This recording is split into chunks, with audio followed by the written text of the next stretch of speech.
What we want to look at today is how the war plans that most of the major powers had prior to World War I perhaps were a contributing factor to the outbreak of conflict in 1914.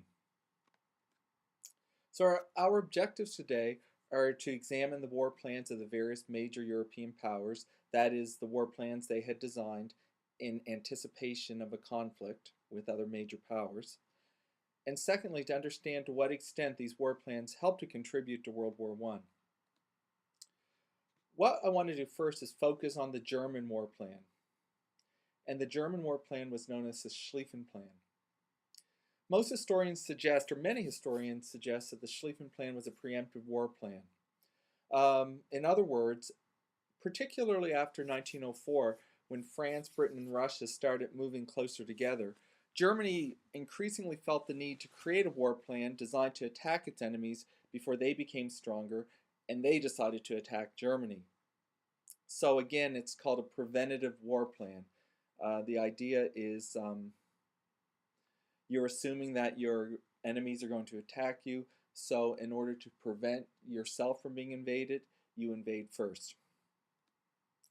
And again, a lot of this had to do with the fear of Russia. We've talked about this already, but there was a real sense that Russia was a potentially mighty military power, and it had the capacity to, at one point in the future, really perhaps defeat Germany. So the Germans were thinking, we need to defeat Russia before it defeats us. And that's part, I think, of the thinking that goes with this Schlieffen Plan. So what were the basic essentials of the plan? Well, in 1905, Alfred von Schlieffen, who was the German Army Chief of Staff, created a plan to prevent Germany from having to fight a two-front war with France and Russia simultaneously. And as we know, that was always a big concern for the Germans. How would they be able to fight a war with France on the Western Front and the Russians on the Eastern Front? The essence of the Schlieffen Plan was that Germany would first attack France through the Netherlands, Belgium, and Luxembourg, while Russia was trying to mobilize its troops. Now, we've already looked at the fact that there was an assumption that it would take Russia a fairly long time to mobilize its troops. The Germans certainly believed that, and so while the Russians would be mobilizing their troops, the Germans would quickly invade France, again going through Belgium, Luxembourg, and the Netherlands. And in about 6 weeks, they would defeat the French, and then they would be able to focus on the Russians. So one of the key points of this plan, for it to work correctly, was that it would take Russia 6 weeks to mobilize its forces, and thus the Germans felt that this was the time that this was the time frame that they needed to defeat the French in. There were other assumptions with the plan as well. First of all, the Germans believed that Belgium would not put up much of a defense, that when the Germans requested that they be allowed to move their troops through Belgium, the Belgians would simply acquiesce. There was another assumption, at least among some Germans initially, that that Britain would not come to the assistance of Belgium, even though Britain had a promise to guarantee Belgian neutrality. The Germans indeed did not give much credibility to this promise and referred to it as a mere scrap of paper. So, in essence, the Germans were perhaps predicting that the British would not be a big player on continental Europe if any conflict did indeed break out. This is a picture of Alfred von Schlieffen, the author of the Schlieffen Plan. And here's how it was originally supposed to work. As you can see, the Germans are advancing through Luxembourg, Belgium, and also the southern tip of the Netherlands into France, with the idea, of course, of capturing Paris and defeating the French quickly. Now, in 1906, Schlieffen was replaced by Konrad von Moltke as head of the German Army Chief of Staff, or as the German Army Chief of Staff. And eventually, Moltke will revise the plan, the Schlieffen Plan, and what he particularly decides to do is to not send German troops through the Netherlands. And he did so because he wanted to ensure that the Netherlands would remain neutral in any conflict. So he thought, okay, we'll simply move our troops through Belgium and Luxembourg instead. And this indeed is what happens when war does break out. The Germans do not go through the Netherlands. They instead go through only through Belgium and Luxembourg as they try to go into France. Conrad von Moltke also made a couple of other changes. He put more, most particularly, he decided to put more German troops in the Alsace-Lorraine region in order to thwart any French attack there. So, and that will come into play later on, as we'll see.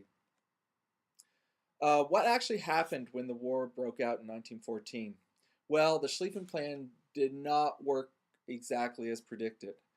And there are a number of reasons for this. First of all, the Russians mobilized more quickly than the Schlieffen Plan had predicted.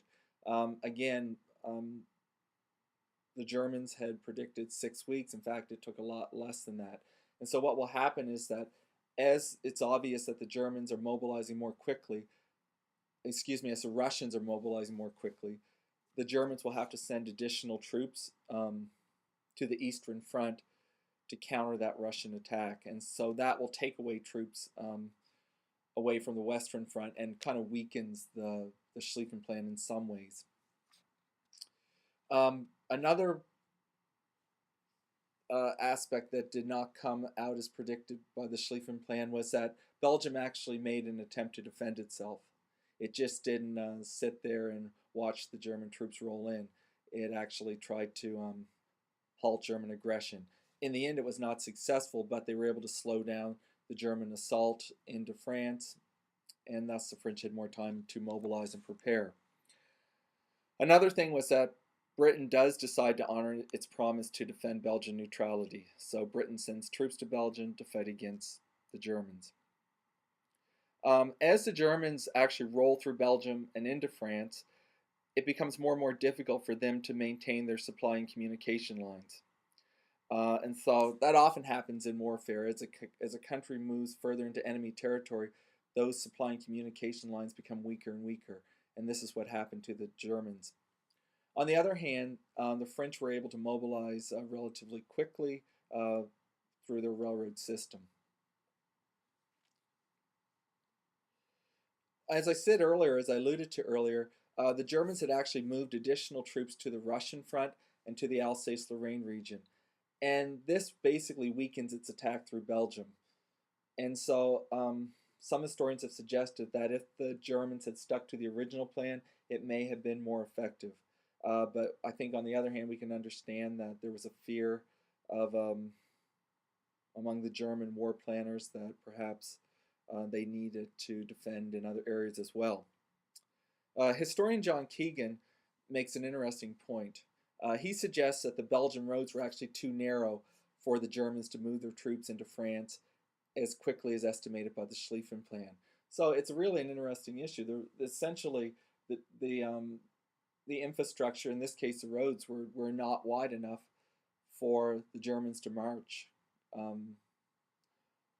enough troops through in a short amount of time. So that's an interesting idea that John Keegan puts forward.